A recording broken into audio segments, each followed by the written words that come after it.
Welcome back to another episode of the What Do We Do podcast. On today's show, I'm joined by Mr. Hollywood himself, Michael Patrick Shiels. Get ready for a roller coaster of insight and inspiration as we explore the world of MPS. He's written over a dozen books, interviewed over 10,000 people, and currently hosts one of the top talk radio shows in the country.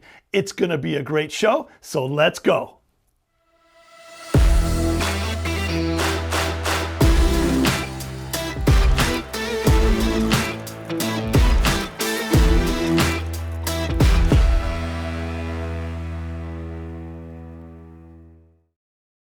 Welcome back to another episode of the What Do We Do podcast. I'm your host, Dewey Stephan, and this is another guest episode. That's an episode where we bring on a leader from the community who has a story to tell, knowledge to share, and advice to give. And then we have them come on into the studio where they share their experiences with all of us, because together, everyone achieves more. And today's guest is a true Renaissance man. He is a legend in the radio, television, travel, and people business. Michael Patrick Shiels is a connector. He is going to connect the Gen Zs and the Millennials with the Gen Xs and even the Boomers for all of us today. Michael Patrick Shiels, welcome to the show. So this is What Do We Do? This is it. This is about to be What Do We Do? Absolutely. Right on. Thank you for having me. Thanks for being here, MPS. And we'll start with that. So you go by Michael Patrick Shiels. I think that's your God-given name. Yeah, that but is. Michael Patrick is also a common version, MPS. So maybe Big Dog, maybe, I don't even know. So what do you prefer, and what do you go by usually? Well, you know, I worked for a guy called J.P. McCarthy. It was Joseph Priestley McCarthy, a radio Hall of Famer here in Detroit and around the state of Michigan. So he went by two letters, JP. I got three, MPS. But it was mainly because of my writing that I thought Michael Patrick Shiels sounded it's very pretentious to run around with three names. But I do. You can pick any one of the three, combine them all, whatever you want. Okay, well, we'll go back and forth throughout the show. So MPS, thanks again for joining us today. And we're going to start with the right here, right now. So you currently live in Beverly Hills, California. We're recording this episode in Royal Oak, Michigan. So we want to know what brings you here for this trip, but also we want to talk about your current gig and where you live versus where that relays its information. Well, my radio program, syndicated morning show, in the tradition of J.P. McCarthy, and I was lucky enough to work for Dick Purton as well, the two giants of Detroit radio. And I learned from both of them. They both went in the Radio Hall of Fame. And by the time I was done being a producer, 5 people that I worked for went into the Radio Hall of Fame. So I was an understudy and a producer. And without those people, I wouldn't be where I am. So I host a syndicated morning show. I pay homage to them every single day in gratitude. And it's on 13 radio stations across the state of Michigan, based in the Capitol, across the street from the Capitol building. And then we just expand and expand. And so we opened up a Hollywood studio because I believe that radio has to be entertaining. JP, Dick Purton, Drew and Mike, all of these people were entertainers. Jimmy Lawrence, the rest of them. Detroit was a great, great radio market. And so for me, to be around entertainment and be in Hollywood and be back in Michigan and back and forth is important, because it can't just be without a spoonful of sugar. I think Larry King and the great radio hosts of the past, Johnny Carson TV, they put some sugar with it. And now everybody, has a podcast. Everybody thinks that they're talking, but what about entertainment? So when I'm in Hollywood and I'm working out of that studio, I'm surrounded by entertainment. When you're in Detroit, you're surrounded by the car business, right? And that was exciting too. You used to go up to the Kingsley Hotel and you'd see Lee Iacocca walk in for a drink after work, these automotive barons in Hollywood and in Beverly Hills and the rest. You've got entertainment industry all around. So I like to combine the two. Business, politics, lifestyle, entertainment, but it's got to be entertaining. That's the way I go about it. I appreciate that, and I understand that to a degree, Michael Patrick. But for our listeners and our viewers out there in Podcast Nation and YouTube world, 6 a.m. to 9 a.m. live Eastern time is your show. Yeah. So for all of those paying attention, that's 3 a.m. local. So 3 a.m. to 6 a.m. local when you're recording from the Hollywood studio live. Yeah. That's not inconvenient. That's not messing up your daily routine, so to speak. Well, Larry King worked overnight on radio before he became a TV star, and George Norrie, who's from Detroit, went to Wayne State University. He's on 650 stations right now with his Coast to Coast AM show. That's overnight too. There's a weird magic to working in the middle of the night. The West is going to sleep. East of the Rockies, they're waking up, and you can be behind and ahead. And because when these cameras go on, you might walk in here tired, but when that light goes on, it's electric. So the same things happen to me on the radio in the middle of the night. Doesn't matter what time zone I'm in. I've worked everywhere from Ireland to Monaco to Israel.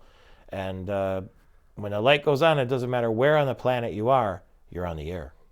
Absolutely, but you also need to sleep. You have to have your rest, right? You're not a robot. You're not artificial intelligence. You are human intelligence. So, what is your normal routine, I guess, when you're in LA? And then we'll talk about what you just brought up in terms of you've recorded, I think, from Havana, Cuba. You've recorded from here in Detroit, Michigan, different time zones in different countries. So let's start with what your normal routine is when you're at home, if you will, in LA, and then we'll talk about how it goes when you take the show on the road. Well, I would say to you that in broadcasting, there is no such thing as normal because the news dictates, especially my kind of program. The big fear when you host a news talk program, and I interview 12 people a day, is you can't miss anything.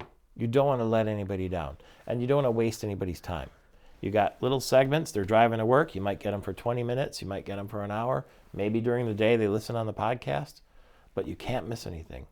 So the day when it starts, I don't know where it goes. Something could happen, and I'm ingesting news all the time, processing news all the time. But in terms of a normal lifestyle, if you want that, you better get a mail route because broadcasting is not the place where that happens. Well, do you have a standard, sleep time? I mean, to again be on the air at 3. Are you up at 1 pre-production of the show? Give our listeners and our viewers, especially those younger ones, because we're going to talk throughout this episode about being a journalist and what the younger generation, those in school now or just coming out, that want to be a journalist. They want to be the next MPS. What are they in for? Not just in terms of going where the news is, but also in terms of, you have to be ready 2 hours before the show or 6 hours before the show. We've had on other journalists. We talked before the show. Mike Valenti was on, and he has an afternoon radio show here in Metro Detroit. We've also had on Ben Lyons. He's out of New York, and he's an entertainment reporter. You may know his name from Walking the Red Carpet on E! Entertainment, et cetera. So, from your perspective, let's just talk about, again, prepping for your traditional show of 3 to 6 local. When do you sleep? When do you have your dinner? When do you hit the town, and when do you sleep? Well, it's exciting to be in morning drive because that is the premier time for radio. People are up, they're listening. It's the biggest audience. You get to tell them things first. It's like you have secrets. If you get up early enough and you're informed, you get to tell them first. I worry sometimes about morning shows that are negative or too much news. So therefore, we try to leave out the boring parts. And I say, "En media stat virtus," and your Latin, I'm sure, tells you that truth is in the middle. We're a nonpartisan morning show. I don't want to send anybody to the office or to the gym or to the school angry or bitter. I'm going to talk to the guests and talk to the listeners in a way that I know their day is starting. Even the music we choose, the sound effects, there's got to be a little bit of humor in all that. So that takes being up before them, whether it's an hour or 2 hours or what have you. So that is the exciting part, is getting people started with their day in a positive, not, Cinderella. There's reality, but we're not going to pour on any negativity because they're going to get that the rest of the day. Well, that's good to know and good to hear. And I do listen to the show. I've also been You're blessed. the lead guest. So again, You I feel didn't the want pressure of that? Yeah, well, again, I get up 15 minutes before it starts. So I get up at 5:45 a.m. here in Metro Detroit. When I'm here, I have done the show from as far away as Maui, Hawaii, and I've done it from the West Coast. Then. I'll give you a weird one. The weirdest time zone difference that I had was my honeymoon on Maui, in fact. Now imagine, this morning show goes off at 6 a.m. Eastern. So you're flying from Michigan to Maui. This was the first night of my honeymoon, one of my honeymoons. And it was a race against the clock because I had to be, it's a 6-hour difference, right? So I had to be set up and ready with the equipment by midnight to be on at 6. And you land in Maui and they take us to the hotel and what have you and get in the room and set it all up. And the first night of my honeymoon, I was on the radio in the Marriott, whatever hotel it was, in the suite. My new wife is sleeping, and I just made it with 10 minutes to spare to be on the radio from midnight till 3 Hawaii time. And then, you know, what happens is you wake up you're done with the radio at 3 a.m., the rest of the world's sleeping. In the islands, what do? Because as you know, after I'm sure when you're done with this show, you have a lot of energy all of a sudden. You're both spent and you're like ramped up. And what do you do with all that? So that was the weirdest one. And maybe that's why the marriage didn't last. On the radio for the first night of the honeymoon. She's in the bed, I'm on the mic. Well, let's hope that's not the only reason, but maybe you married to the work. Yeah, married. That's exactly it. And again, on my trip to Maui, as you know, I did one live broadcast with you because it was midnight. But then the rest of the time, again, we had another member of our team fill in because again, I had to get that sleep, and I knew that it would be just messing with my internal clock. And Hawaii is not a late night place. I'm sure you noticed. That is everybody goes to bed early because they get up early because they want to enjoy the snorkeling and the swimming and all that. So I'm sure you had to hang in there to stay awake till midnight. Well, absolutely, because again, the sunset, it's more like 7 p.m. or 8 p.m. Absolutely. So, yes, you're the last one standing and walking the halls, waiting for one more Mai Tai. You know, well, again, yeah. So, or if you don't have that, you know, you're just pacing the halls. And I also did it early when we first started. I was in Arizona. I was in Tempe. Mm-hmm. There was the Super Bowl going on. There was also the Waste Management Golf Tournament. Yeah. And so that was only a 3-hour difference. So I was on your time. But again, that town was up, you know, till probably 3 a.m. or all-nighters. And I was playing golf and working. So we would try to go to bed by midnight, but I had to stay up till 3. So that actually was worse because I had to decide, do I just stay up until 3 a.m. and do the show? So you like to be where the action is too, don't you? Well, I do, but again, I like to sleep in terms of if I'm playing golf at 7 a.m., you learn this. So all the young listeners and viewers out there, again, you can't burn the candle at both ends for too long or you'll burn out. Mm-hmm. So again, take that time to rest and recharge. And you can do an all-nighter, and hopefully it's just to get your finals in there, young lads. But otherwise, you know, you'll crash, you know, sometime the next day. So, yeah, it's a challenge in its own right. Yeah, I don't want to miss anything. No, I understand. I get it. All right. Well, besides the show, which is in its 17th year, is that right? Yeah, 17 years talking, and many, many years before that, earning the ability to talk on the microphone by working for those Hall of Famers I mentioned. Well, we've got some questions that came in before we sat down that I'll go to later, and some of them talk about, again, building up to, you know, being in front of the camera, if you will, or in front of the microphone. But let's talk about the show a little bit more, and then we'll segue to your abilities as an author, and you are a published book writer, so we'll talk about that many times over, actually. But back to the show, so maybe talk a little bit about, you know, you said 12 guests a day. Yeah. Do I count as one of those? You do. Oh, wow. Okay. All right. Well, you get the first one's easy. And because you don't know what I'm going to... You're going to give us the report, but we don't talk ahead of time about what we're going to talk about, right? No, that's 100%. You can handle it. Well, we try our best to handle it. What is on in the news and the financial news and the markets? We talk about what matters to people. Yeah, absolutely. I think, and again, you take the lead, and I'll do my best not to... Tomorrow, 38% of people are living paycheck to paycheck. Is that what we're going to talk about? Well, yeah, I'll give you a little clue right now. But then I get your reaction to that. Yeah. That's kind of a startling number, is it or is it? Oh, absolutely, it is. Absolutely. But I would say, and I'm not even prepared, I would say that's probably the same number as it was 10 years ago, 20 years ago. And again, whether it's a booming economy or a bust economy, I'm going to say that it just is a shame that the same group out there, it's 38%. And I don't know if it's the same group all the time, but I would say that the number, doesn't, maybe it goes as high as 50% on some really, really bad times. But 38% is too high no matter what. So in your business that people must, regardless of living paycheck to paycheck, find a way somehow to save, right? Absolutely. But that's hard to tell somebody when they're living I imagine, paycheck to paycheck. So it is. And so you have to continually give that information. You have to continue to just say it over and over and over again, and hopefully the light bulb goes off. But again, that's why I say that number is always kind of where it is, because I think, whether that's just the middle class or maybe that's the lower class, there are very wealthy people that are paycheck to paycheck.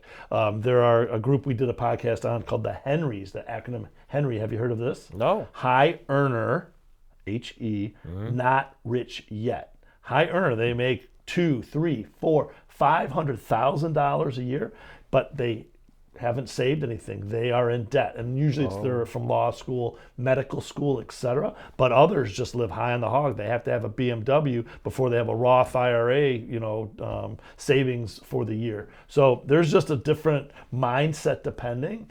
And again, sometimes people get hit over the head and it works, but then there's another group that say it's easy come, easy go. So I would say, again, 38%, give it plus or minus 10%, like a polling number for politics. I might think that's margin of error. Margin of error. You'd be proud of me. I gave an 8th grade graduation speech once, and I said, all of you, I'm going to start you with $1. And I passed out dollar bills to all the 8th grade graduation class. I said, tomorrow, get another $1. Find change in your parents' pockets or in the middle of the car or whatever. Every day, try to get $1 somewhere. And if you start putting it away now, you'd be shocked. You'd be shocked, right? If you got $1 a day starting in 8th grade, I got fuzzy math, but if you did that when you got to 60, right? Absolutely. The compound interest, it would be I wish I did it. And I don't care if you get 10 pop bottles and go take them to Meijer and cash them in. I wish I did that. Yeah, absolutely. I try to pass it on to my kids. We talk a lot on this show about saving and investing and, again, reducing your debt. It used to be deal with debt, but now with interest rates where they are, we say delete debt, get rid of it. You can have a mortgage, and there are some other things that society considers good debt, but in general, you need to delete debt, and then you need to save and then invest. And the power of compounding. 1 turns into 2, 2 turns into 4, 4 into 8, 8 into 16, 16 into 32, etc. Right? So, MPS, you're on the right track. Keep going, my friend. It's too late for me, but if you're young, do it. Promise me. Well, and it's never too late for anyone. But yeah, if you're young, we always say the best time to start is now, right? No matter where you are, and up it and keep going. And all right, so on that note, come back to the show.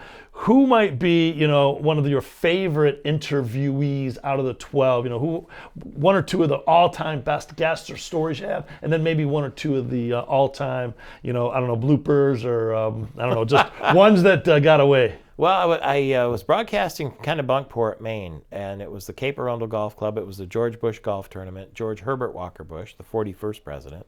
And I broadcast from the porch there for a number of years. And I was very lucky to get to know the Bushes and be around them socially because I was friends with the golf pro there, Ken Rayner. And eventually we wrote a book together about President Bush. So they had this little charity tournament every year, quaint thing, and I would broadcast from the porch. And with 10 minutes left in the program, I'm sitting with John Meacham, the presidential historian, who you've probably seen on the network TV and so forth. And here comes 43, George W. Bush, and sits down at the table in the middle of the segment. Now, I didn't know he was coming. I wasn't prepared. And the former president of the United States sits down and we talk. And I am happy I didn't know he was coming, because I might have been nervous as a cat, and I would have had notes and I would have had all kinds of stuff. But as it was, he was a guy, sat down at the table, and we started talking. And so that was one of my favorites, because I mean, nobody outranks a president, right? I didn't get the Pope lately, but if I do, I'll let you know. But to have him sit at the table like that and just have the conversation you would have if he sat next to you at the airport bar. He wouldn't be at a bar because he doesn't drink, but I'm saying that is the most natural thing you can hope for, because you can't prepare for it, and it's totally human. That's awesome. That was a good one. Yeah, that's great. And what about one that, again, just didn't go the way it was supposed to go, or the most hilarious, maybe it's the most, I don't know, drama? What was one that went the other way? Robert De Niro, the actor who was in The Godfather, or countless other movies, right? Tony Cuthbert, my producer, scheduled him at 6:45 in the morning on the phone. And I said, this isn't going to go well. He's not going to want to do this. Well, he was touting something to do with vaccines before that became fashionable. And he was on with Robert F. Kennedy Jr. So they were a package. So the deal is, when you get some of these guests, you can have them on, but you got to make sure you let them speak about the reason they're there. It's a trade-off. But I just said, Robert De Niro is not going to want to be on the... I knew this is going to be bad. So he's all right, but he's not interesting. He's very low-key. And I just said, Mr. De Niro, when are you the happiest? Because he didn't sound happy. And he said, oh, you got to ask me that at this hour of the morning? Then there's a big pause, and I said, at that point I knew the listeners are really, I got to save my listeners here. They're suffering through this. So I have to do something that I normally wouldn't do to save it. I got to fall on the grenade and make a fool of myself for their entertainment value. So I used the oldest cliche in the book, which I never do with celebrities, and as he said, I said, I'm talking to you. And he said, yeah, because he knew that was a reference to the movie Taxi Driver, where he says, you talking to me? You talking to me? And then he brightened up a little bit, just enough to save it. But yeah, I knew. I made that up on the fly. I didn't plan that ahead of time. And that's the spontaneous thing, again, we're always looking for. Well, and again, some people have that gift, and really that's what that is the gift of whether it's being outspoken or being extroverted or just being able to think quick on their feet. Others, not so much. They have another skill set out there. So it sounds like, again, knowing you as long as I have, and again, being who you are in this industry, you absolutely have that gift, my friend. Well, I was counting it up the other day. It's like 47,000 interviews I've done in 17 years. And then the excellence of learning from J.P. McCarthy and Dick Burton before that. So if I have anything, it's because of all that. What is it, 10,000 hours, they say, when you want to be an expert at something. So I hope I'm getting good at it. But I care about the listeners, and that's the constant thing, is that they're listening right now. Hey, it's a talk show, and we stay in the middle. So if a politician or an elected official is giving me some Schedule 1 BS, I know the listener hears it. And they're saying, MPS, don't let him get away with that, or her. However, they are a guest, and I'm not going to be necessarily combative, but I find ways to let the listener know, you and I are hearing this. We're hearing it together. We're going to be polite, though. Sometimes it's a pause, extra couple beats. Sometimes it's a little like, or a one word, really? But that tells the listener, because that's what I care about the most, I'm with you. Let's see what happens. So it's really fun. It's just an amazing toy store. And you have that here too on the What Dewey Do podcast. Well, we do for sure. But again, there's something with it being live. And so I've been blessed to be on your show live, in the morning for just a few minutes. You do it for 3 hours. And some of your guest segments are certainly, well longer than the 3 to 5 minutes that we might spend together. But also I've done, interviews locally that have been live when there's some investment news dropping. And that's a whole nother ball game. And radio versus television, I always say I've got a face for radio. That's the oldest cliche in the book, right? But you're handsome. You look great. Well, I appreciate that, but you're tall. Well, the black. It's the black shirt. What I mean? No. It's all good stuff. But I do have a question before we segue to another one of your many talents, but you've had a long and successful career in radio. And we talked about, again, some of the people that you worked for before you are now, the star of the show, as they say. But did you always, have a passion for radio? Was that always your calling, or how did you kind of find your way into it? I was a kid listening to radio. And again, Detroit was such a rich radio town. We had Arthur Penhallow, we had Ernie Harwell on the baseball games. And so I would listen to Larry King overnight on my transistor after the Tiger games. And I didn't know if you could make a living doing it. Jeff and Jer were the comedy morning show on WMJC at the time, which became WCSX. And I thought they were funny and they were highly rated. And I said, I'm going to call them and see if they'll answer my call.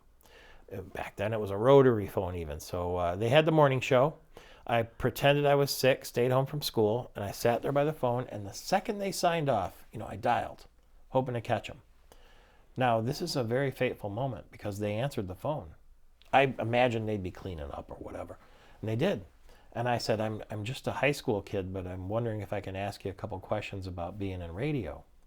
These two wonderful fellas said, yeah, you can ask us, but come in here, watch the show, and we'll talk to you after. I'm in high school at the time. And I was like, back then it wasn't fashionable, but I said, wait, what? And they had me come in. And I sat through, I was like the dog that caught the car. And I watched it and I saw how magical it was. And afterward, we sat there and they answered anything I wanted to know. And they became lifelong friends. And if they hadn't done that, I'm sure I wouldn't have been in radio. I'm sure of it. I know that. So when you listen to my broadcasts, which you can on 13 stations around the state or through streaming, there's a voice that introduces me. That voice is Jerry, one of those two guys from when I was in high school all those years ago. And it reminds me how badly I wanted to be in radio at 16, 17 years old. And it reminds me at my age now, don't you dare ever phone this in. You wanted it really badly.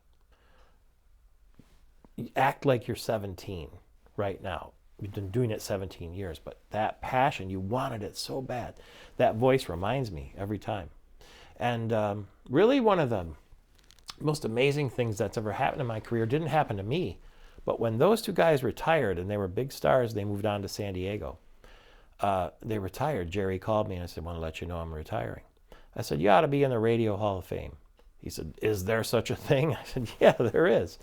So I nominated them, and they got accepted. And they had me call them and tell them, and we went to Chicago for the big induction.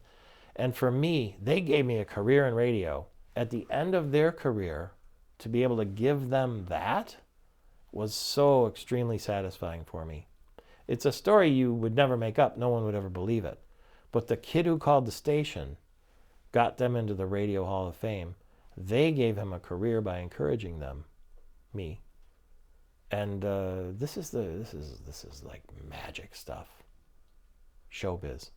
Well, that's a fantastic, full circle, as they say, which puts maybe you at peace, but it just gives some completion and some your ability to give back, to those that got you started. And I think that's just a tribute to your character. Many people just take. And I have you on today because I want you to share those blessings of giving back to our audience. And that's just a prime example of how important that truly is. Well, I find that people like to be asked for help, and people say, I don't want to bother them.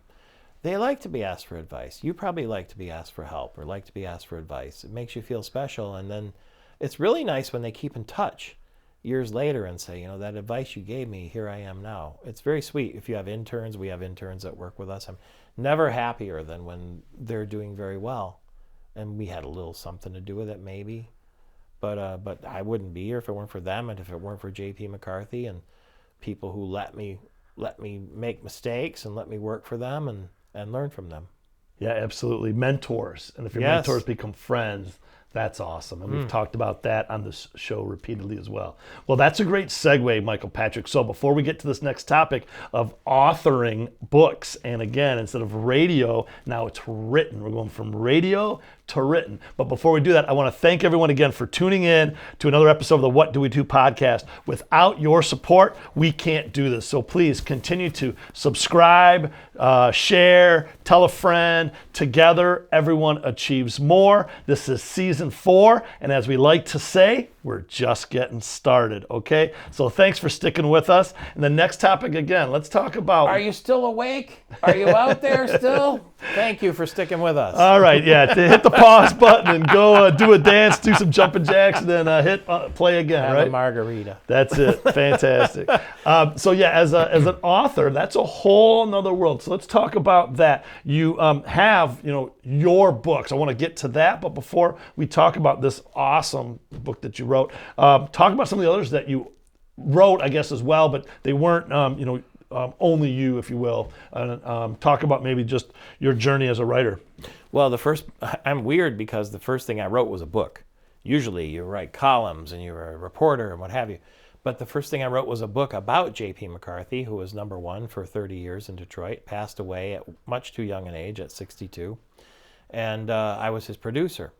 And so I wrote a book about him that raised, and all told with the CD and the book, we raised $500,000 for charity.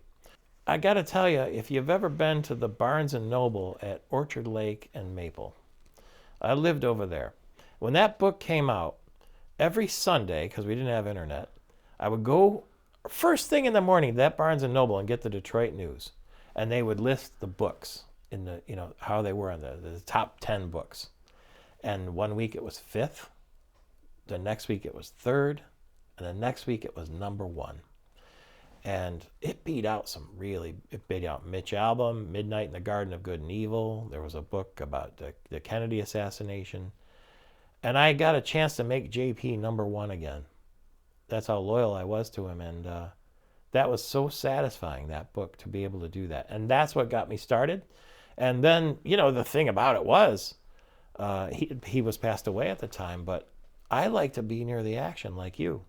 So I wrote a book for Ben Wright, the CBS golf analyst, and he used to come on the JP show. And he always would tell me stories when I was the producer. He was the British guy, worked with Jim Nantz and Gary McCord and Pat Summerall and all the rest of those giants, won the Emmy Award. And he said, well, people say that. No one ever does anything. I said, well, can I do something? He says, do you think you can? I found a publisher. It's not easy. But Ben Wright's book, I lived with him. I wrote the book, and it changed my life. And he and I were lifelong friends, too. So I didn't become a broadcaster on CBS Golf, but I got to live that life. And that's how I became friends with Jim Nantz and the rest of it. So to me, to be near the action was fascinating. You get to live someone's life as you write an autobiography like that with them. So that's how I went about it, and I became addicted to that idea. And I wrote books with golf architects. I wrote a For Dummies book, which very sadly is the one people recognize the most because it is such a monstrous machine of marketing. It was golf's short game for dummies. And I'll never forget my agent. You remember they had the For Dummies books, and they had the books, The Idiot's Guide to. And my agent said, The Idiot's Guide to Golf Rules, could you write that? And I said, sure, I love the rules. He says, I'll get back to you. So they were going to hire me. And then they said they couldn't because I had written a dummies book, and it was a conflict of interest. And I said, wow, my literary career comes down to whether I'm an idiot or a dummy, right. And I can't be both. I like that. That's very apropos, as they say. Right? I am both, by the way.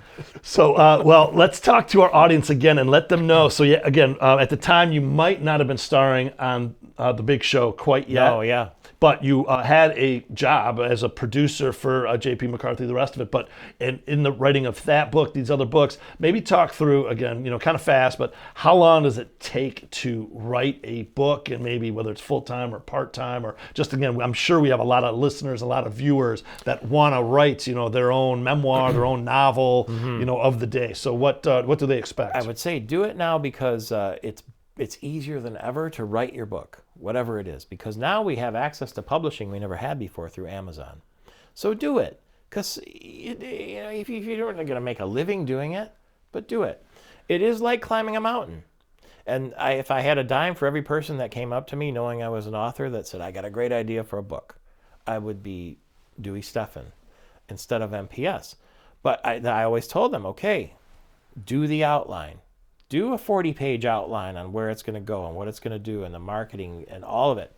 Then tell me if you still have a book, because they want you to write it. So there's that. But it's very satisfying, and now that you can publish on Amazon and print on demand, you don't have a giant investment up front necessarily like you used to. You don't have to get an agent. You don't have to get a publisher. That was very hard to do. It was very hard to sell a book, but now you can do it. And the other thing I would say is, while I will tell you it's a year of your life or more, if you are disciplined about it. Ernest Hemingway said if you can write 8 pages a day, that's a lot. Doesn't sound like a lot, does it? But it is. But if you start compiling those 8 pages, just like investing, sooner or later you'll have a book, but you have to be dedicated to it. You have to be a professional writer when you're doing it. So let's talk about your coup de grace, the invite yourself to the party, right? So again, before we get to that, tell our audience, I guess, how many books in total have you written? Have you been a part of writing, et cetera, and then let's talk about invite yourself to the party. I think we're at 9 now. I collaborated with Larry King, the talk show host, on one of his books. Like I said, I like to be around the action. Collaborated on 2 books with Donald Trump before he was political. One was a golf book, one was a real estate book. And then I did a golf architecture book. And I did the autobiography of Arthur Hills, golf architect.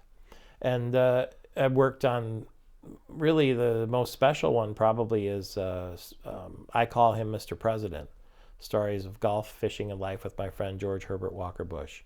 And that was written with his friend Ken Rayner, and that's why I was so close to the Bushes. And that's a story about what it's like to be friends with the president, travel with the president, play golf with the president, fish with the president. Wonderful guy.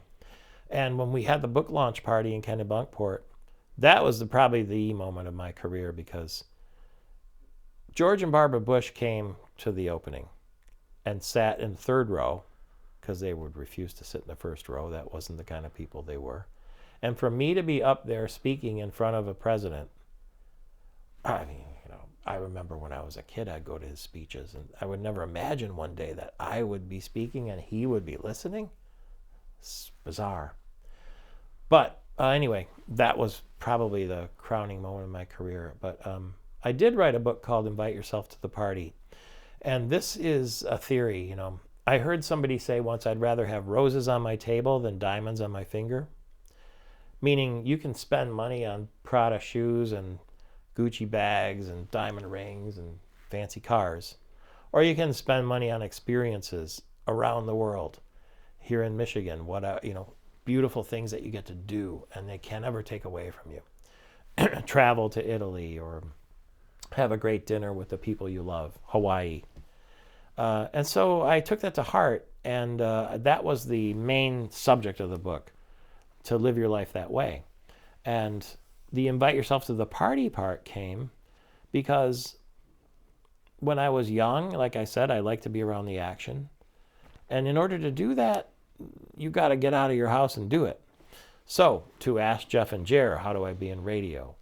To apply to be the ball boy for the Michigan Panthers, another silly thing that I did, but they said yes. I went to work for the PGA Tour, and the reason they hired me was they said every time I went to the mailbox, there was a letter from you. I had a lot of those kinds of experiences because I didn't know any better. And I said, I'm just going to invite myself to the party. And I did. And so that's what the book is all about. That, sometimes you will get shot down or you won't get an answer. But I have a stack of letters, too, that came back from people that said, thanks for the letter. We're not going to be able to do it. But it didn't dissuade me. I mean, at least I got a letter back. That was pretty cool before email. So the whole theory of invite yourself to the party to me happened when I would be in the room with famous people. I'd say, oh, there's the chairman of the Ford Motor Company. Oh, man, I would love to talk to him. But I was young, and I said, what am I going to say to that guy? What is he going to want to say to me? And I would think, what am I going to say? What am I going to say? It might be it might be a good-looking woman, might be a celebrity, might be somebody in the world that would be helpful to me. And I would fret over it, shy. And then they would leave the party, and I'd be like, you missed your chance.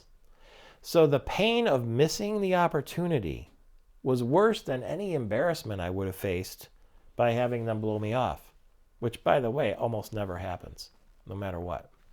So that's why invite yourself to the party became a theme to me, because I refused. I would never do that again. I don't want to feel that pain of missing an opportunity. It's like betting the 6 and 8 on a crap table. You watch all those numbers roll. So I have done it, and even to this day, I still do it. In Hollywood, you mentioned our studios there a couple of months ago. I was at the Sunset Tower Hotel at lunchtime, and Al Pacino came in. I don't know about you, but I'm a huge Godfather fan and a huge Al Pacino fan.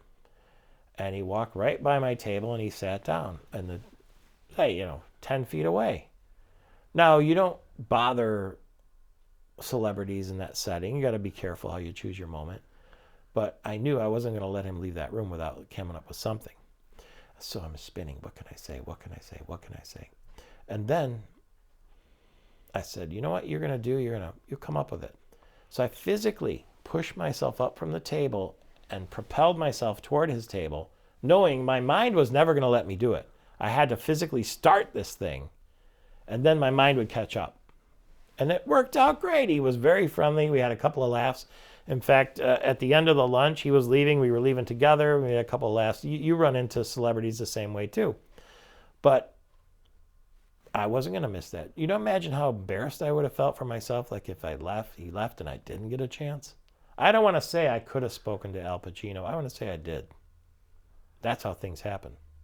So some people don't have that gumption, that go-gettedness. I was recently, we were talking before the show, in California as well, and friends of mine that live out there took me to a pizzeria just outside of West Hollywood or something, and Danny DeVito and his wife were at the next Rhea Perlman, and their families, they were sitting like 2 tables over, and one of the local friends of mine that lived there, whispered, look, there's Danny DeVito, there's Danny DeVito. And it took me a second to remember, who he was and see him. I'm like, oh, wow, that's great. But again, I'm at a point now in my life that anyone who knows me or has seen me, I don't shy away from saying people. I try to be appropriate, and if it's not the right setting, to give them, their privacy and all that. But I'm built the same way in terms of my ability to just say, what the heck, let's go for it, right? I'll probably write the same book called Just Go For It. And so again, I said, I'll go say hi to him. I'll go say hi to him. I waited till they were walking out, and I have this thing where we just say booyah and fist pump, and so same thing. I said, Mr. DeVito, can I bother you for a minute? And he says, it's no bother. What do you need? And his wife kept going, and the family kept going, but he stopped, and my friends were around this table, and they're, again, I don't know if they're more in awe of me talking to him, who's just a normal guy from my perspective, or they're just like, oh my gosh, like this is insane. And again, we just said, can I get a fist pump and a booyah and how are you, maybe? And he's like, sure. So we have a photo with him doing like this. After the fist bump, he went like this, and it was just, again, carry on, and just for that, having that moment versus having it slip by and, oh man, I could have. But I have friends who, they don't need to have that moment. They're just different. They want to just watch and see. They don't need that action, so to speak. And I just love talking to people and the engagement. I asked Mario Batali one time, because he summers in Traverse City, the celebrity chef with the Crocs. He came on the radio with me, and I said, when we see you in a restaurant in Traverse City, what do you want us to do? What do you want us to not do? Because he's a worldwide celebrity, right? He said, oh, no. He said, say hi. He said, wait till I'm coming in or when I'm leaving, just as you did. He's not in the middle of the meal. And he says, and please, rather than just a picture, tell me your name and say hello. Because some people say, can I get a picture, And they have a more of a personal exchange. So what you did was exactly what he suggested when he's leaving. That way you sort of walk with him. Yeah, I'll sometimes go up in the beginning. I mean, it's all just again on the on the moment and I guess what it is. And there have probably been a few times that I've decided it was best to not Yeah, sure. engage. And again, some people have strengths that are networking with people and connecting. And I think that you and I are both very similar in our abilities to do that. Others, again, they're just awkward, but they can build something that I would not ever be able to build. They could build in an hour. They're Maybe. more mechanical or You something. don't know. No. Yeah. But that whole theme of invite yourself to the party can be extrapolated past celebrity run-ins, of course, because in business, I'm sure you had to make some tough calls. It's just an anything. Go for it. Write that novel. Ask out the boy or girl, man or woman that you want to, right? Just, again, seize the day. So, again, I took it way more than just the literal trying to get in the parties. And, again, for our younger viewers and listeners, there is Wedding Crashers. So maybe take a little spin on the Wedding Crasher idea and just enjoy yourself without embarrassing yourself, right? Yeah, I did it in London one time. There was a place called Annabelle's. I'd had a couple of drinks, and I'm like, I wonder, I heard Princess Diana went to Annabelle's. I bet I could meet an heiress if I went into Annabelle's. And this is in the book, Invite Yourself to the Party. So I said to the cab driver, oh, I'd like to go to Annabelle's. He said, you know that's private. I said, of course I do. So he drove me there, and this Middle Eastern couple was going down the steps, and I'll just draft in behind them. And I did. I went down the steps. I went into Annabelle's. I went to the bar. I had a scotch.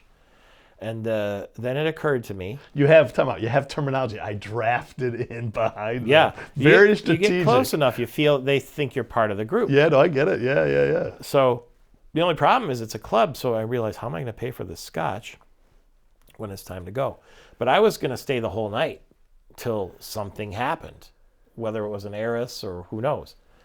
And so my big mistake was I had to go to the restroom. And the restrooms were near the front. So I go to the front, and there were curtains on each side. And I get a 50% shot at this. I turn to the right, and here comes the big, tall French maitre d'. He says, sir, surely as a member, you know that the men's room is on the left. I said, yeah, of course I do. And he said, and surely as a member, you know that we don't allow this kind of apparel. I had a camel hair suit and tan pants with a tie. He says, it must be a matching suit. So I don't know. Busted. I don't know where I summoned this, but I said, since when? He said, well, it's true during the holidays we relaxed the rules a little bit, but we're back to standard, apparel now. But it's okay for tonight. I said, no. I said, as a member, I would never violate the rules or expect to be treated differently. I said, I think I'll just leave and I'll come back the next time. Thank you very much, sir. So I left. But, it's a story to tell. I had a scotch at Annabelle's on Annabelle's, and I faced off against the big, tall French maitre d', and sometimes you're going to have that, but why not? Absolutely. What do you have to lose, friends? Absolutely. The experience, right? Absolutely. The story to tell. Well, we have a lot more to get into. Really? But yes, absolutely. But we're going to segue into my favorite part of the show. Uh-oh. Okay. And so for all those out there listening and viewing, we know that this is the What Do We Do podcast. Okay. But we're now entering a segment that we call What Michael Do, or maybe What Michael Patrick Do, or maybe What MPS Do. And that is, Michael Patrick, what would MPS tell his 18-year-old self or other 18-year-olds out there today to live their best life? I would say don't worry about chicks, to be honest. I mean, I spent a lot of time wasting time on worrying about women. And that is the honest answer that I can give you. I would like to have all that time back. And so that's really not, if there's a woman listening too, I wouldn't worry about a man. Maybe you can extrapolate that into not worrying about what other people think about you. Because as I sit here at 56 years old, I would like to be 17 again. And I would like to know then what I know now, because I'd be lethal. But I did all right. I mean, I had fun, and if one of these lights falls on my head right now, nobody worries about me because I had a good time. So if you can live that way, that you don't miss anything, that would be my strongest advice. Don't worry about it. It'll be all right. Well, great. That's great advice. And so everyone out there listening, again, viewing, please heed that advice and take that knowledge and do something with it. Don't waste your time on women or men. Seize the day for the opportunities. Try not to worry. Try not to worry. And the other thing is, this is a big one too.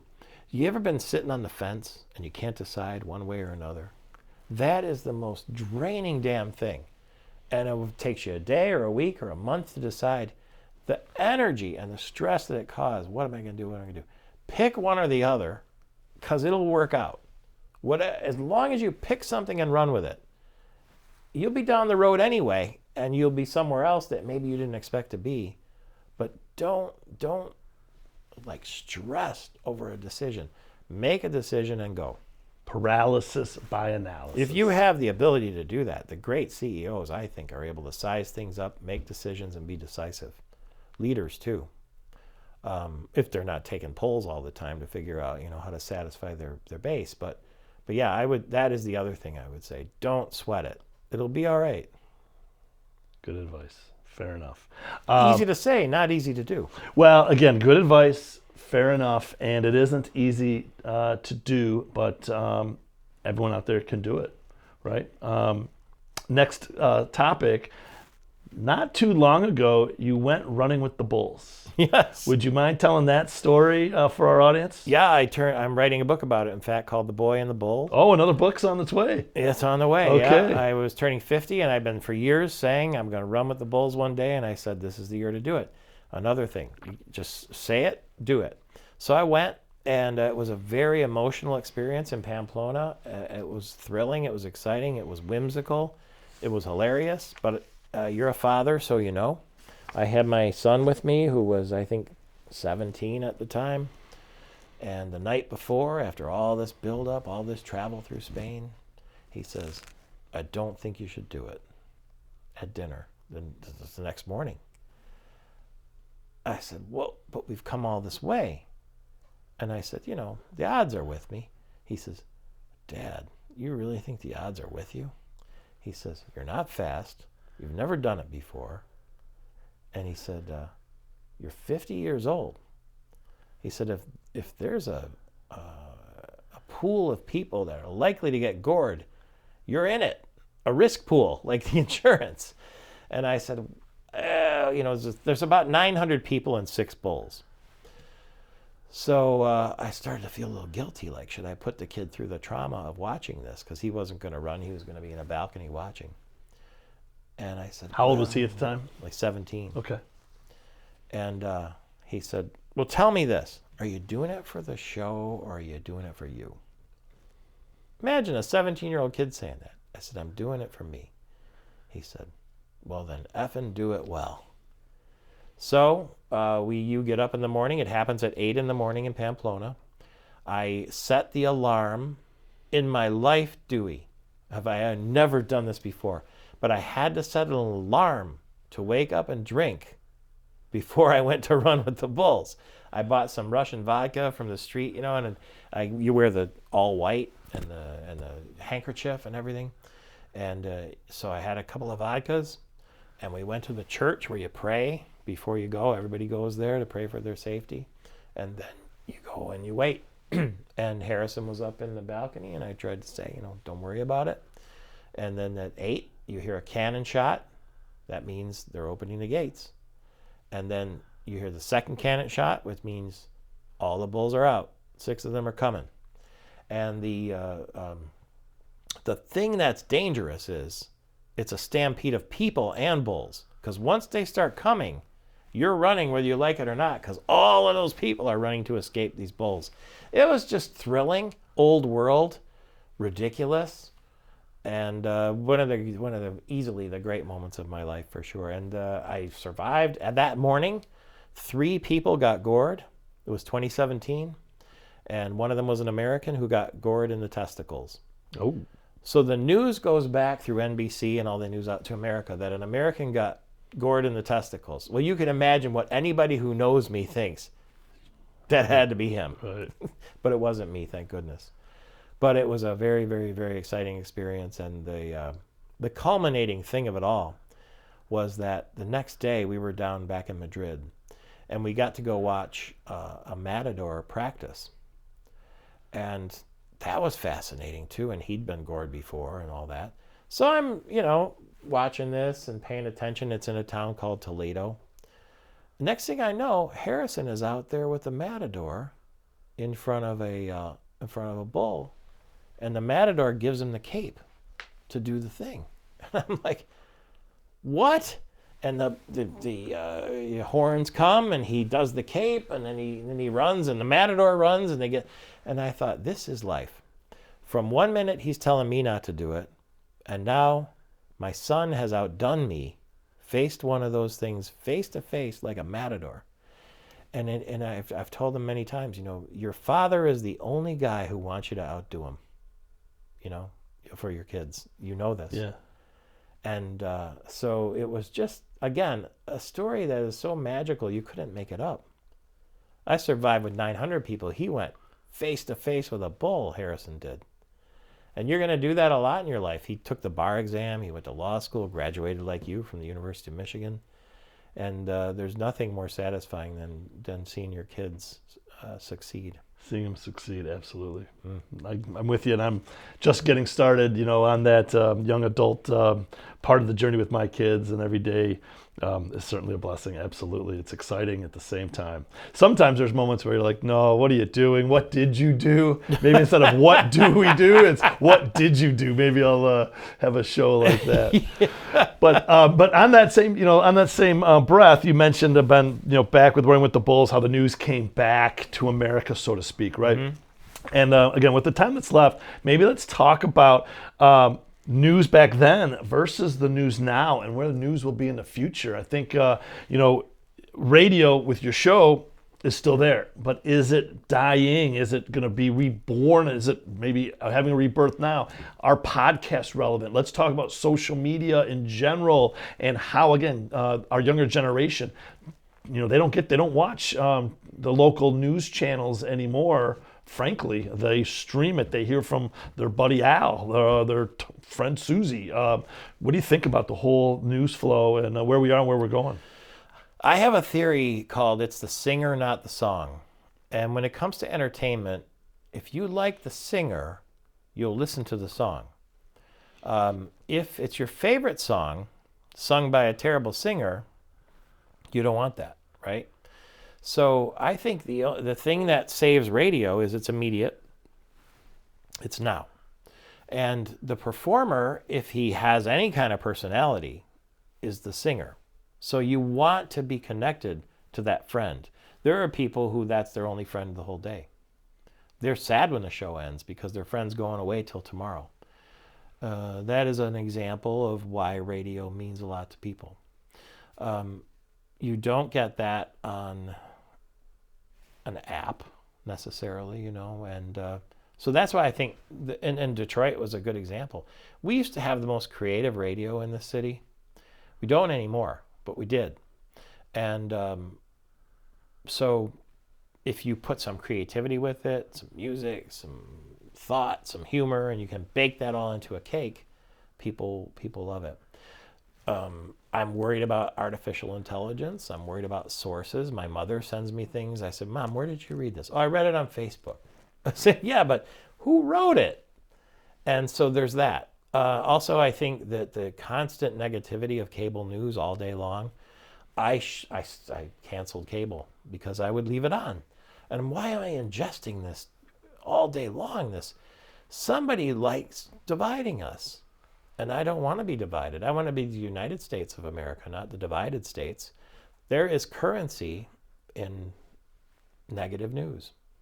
So I don't know if the horse is out of the barn, the genie's out of the bottle, if we're ever going to be able to get back there again and what would provoke that or cause that. But I do worry about that. So I ask people, be very careful, what you're listening to and what you're ingesting. Influencers is another word that I just despise. First of all, the presumption that you are an influencer disqualifies you in my book. If you happen to influence people, okay, but to set out to do that is worrying to me. I like the listeners to come up with their own opinions. I remember Rush Limbaugh used to call them ditto heads. I don't want ditto heads. So it's very, very weird where we are now and all that. And that's why I try to be positive on the morning show. I try to let the guests speak. One-word questions sometimes are the best. And at least people know that I'm not going to BS them. You can't BS the listeners. Dick Purton always told me, don't broadcast down, go up, because they want to come with you. And same on this podcast, right? You're not speaking down to people, telling them to save or telling them to invest. You're saying, let's go together. Let's get up there, and we'll do it together. Let's do it together. Absolutely. Positive vibe all the way around. Yeah, and it isn't like you're ignoring the realities. You're managing the realities. Yeah, absolutely. I think some try to get away from their troubles with entertainment. Others, again, need the information and they need to get it from a source. And then that gray area in between, what's entertainment, what's news. And again, when the news is being spun around, for a purpose. And what do they say? There's 3 sides to every story. Your side, my side, and the inside or the truth or something is somewhere in between, right? So yeah. As we're wrapping up, Michael Patrick, how about, let us know anything else on your mind that you'd like to share with our listening and viewing audience today before we wrap up the show? I don't have any wisdom to say other than invite yourself to the party, take a shot, do it. It'll be all right, whatever happens.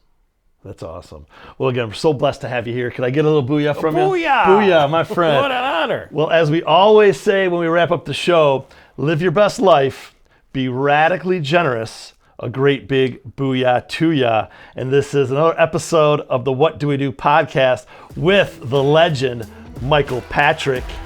And we're just getting started. The opinions expressed in this program are for general information purposes only and are not intended to provide specific advice or recommendations for any individual or any specific security. It's only intended to provide education about the financial industry. To determine which investments may be appropriate for you, consult your financial advisor prior to investing. Any past performance discussed during this program is no guarantee of future results. Any indices referenced for comparison are unmanaged and cannot be invested into directly. As always, please remember investing involves risks and possible loss of principal capital. Please seek advice from a licensed professional.